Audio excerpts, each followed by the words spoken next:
10 LS série 62. Question 1. Y fois A fois 2 fois x carré fois 5. Donc là, on a toute la multiplication. La méthode, c'est d'abord on multiplie les nombres entre eux, puisqu'on peut prendre l'ordre qui nous arrange.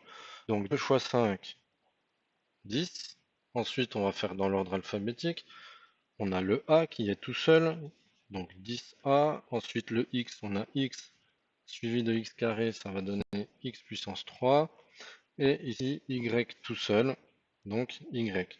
Et puis on vérifie qu'on a tout comptabilisé.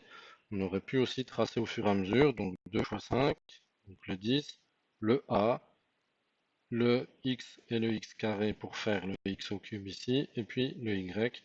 Voilà, donc on n'a rien oublié. Question 2. A plus B plus 0,5 plus B plus A. Alors là, on va identifier ce qu'on appelle les monômes semblables. Donc on a A et A ici. Donc ça va nous faire 2A. Ensuite, on a B et B, c'est toujours des additions. Donc ça va nous faire 2B. Et pour finir, on a plus 0,5 ici tout seul. Voilà. Question 3. A au cube, entre parenthèses, le tout au carré. Donc là, il s'agit d'une puissance par-dessus une puissance. Dans ce cas-là, les exposants sont multipliés, c'est-à-dire on va faire 3 fois 2, 6, et donc A à la puissance 6.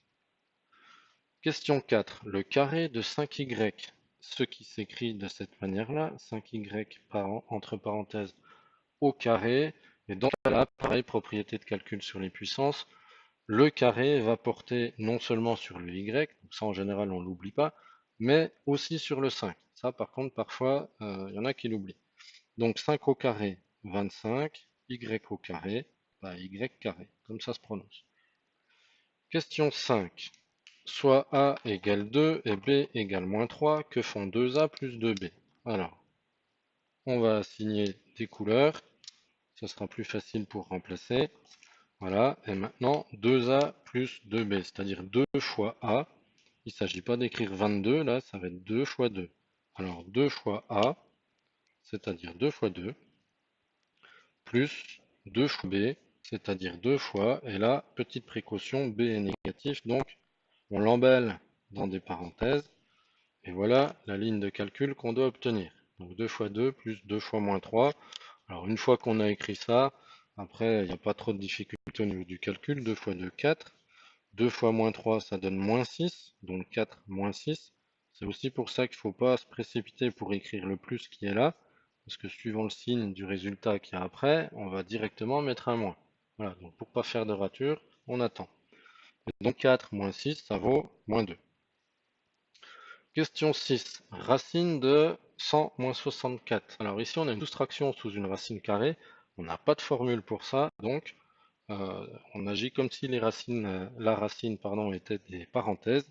Donc, d'abord 100 moins 64, ça fait 36. Et racine de 36, ça vaut 6. Question 7. Que mesure la hauteur d'un triangle de 25 cm de base et de 5 décimètres carrés d'air? Alors, déjà là, attention, piège. Ici, on a des centimètres et ici, on a des décimètres carrés. Donc, ça ne correspond pas. Du coup, il faut convertir. Alors, le plus simple, c'est peut-être de dire que 25 centimètres, c'est 2,5 décimètres. On peut aussi, si on veut, transformer le 5 décimètres carrés en centimètres carrés. Mais là, attention, comme on est en unité d'air, il va falloir décaler de 2. Donc, ça va être 500 centimètres carrés au choix. Alors, si on part sur des décimètres, ça nous donne l'aire d'un triangle, c'est toujours la base fois la hauteur sur 2. Si on remplace, donc l'aire c'est 5, qui est égal alors à 2,5 la base, puisqu'on prend la mesure en décimètres, 2,5 fois la hauteur, divisé par 2. Voilà. Puis alors après, il faut remplacer. Donc, ça nous donne 10 égale 2,5 fois la hauteur, puisque si la moitié du numérateur est égal à 5, ça veut dire que le numérateur lui-même est égal à 10. Et qu'est-ce qui vaut 10 quand on le multiplie par 2,5? C'est 4. Donc la hauteur c'est 4, mais attention, toujours des décimètres. Si on veut des centimètres, on rajoute un 0. Donc 40 centimètres.